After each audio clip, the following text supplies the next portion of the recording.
लेकिन जीसस ने कहा, मैं भेड़ों का द्वार हूं, मैं अपनी भेड़ों के लिए अपना प्राण देता हूं, मैं तुम्हारे लिए अपने प्राण को देता हूं, अपनी जान को देता हूं, और तुम्हारे लिए मैं उस जान को फिर वापस ले लूंगा और तीसरे दिन मुर्दों में से जी उठूंगा। लोगों को समझ नहीं आया जब प्रभु यीशु मसीह ने कहा, इस भवन को गिरा दो, इस चर्च को गिरा दो, मैं 3 दिन में से फिर खड़ा कर दूंगा। कहते निशानी दे कि तू मसीह है। परमेश्वर ने कहा, जिस तरह योना नबी 3 दिन रात मछली के पेट में रहा, उसी तरह प्रभु यीशु मसीह 3 दिन रात, शुक्रवार को वो मारे गए और गाड़े गए, शनिवार सब्त के दिन कैदी आत्माओं को प्रचार किया, और संडे सुबह वो जी उठे।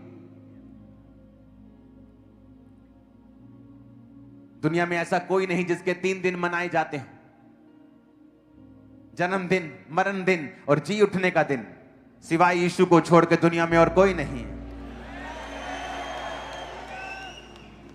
और वो आसान मौत ले सकता था, उसको एक बार में तलवार से काट दिया, किसी भट्टी में डाल दिया, खत्म 2 सेकंड में। लेकिन बाइबल कहती है, उद्गतसमनी बाग से लेके क्रूस पर चढ़ाए जाने तक, आखिरी शब्दों को बोलने तक, मैं अब प्यासा हूं कहने तक, अली अली लमा शब्दनी कहने तक, सब कुछ पूरा हुआ कहने तक, उसने हर पीड़ा को सहा है।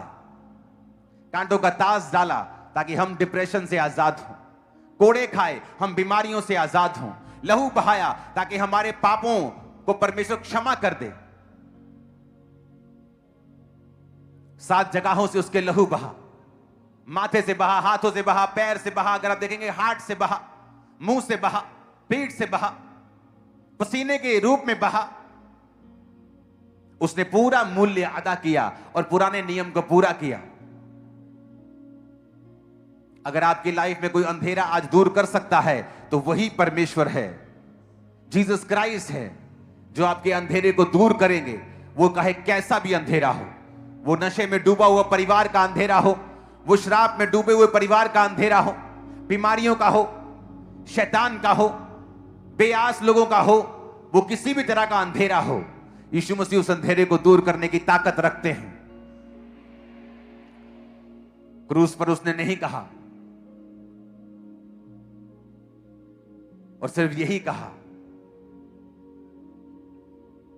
आखिरी शब्द बोलने से पहले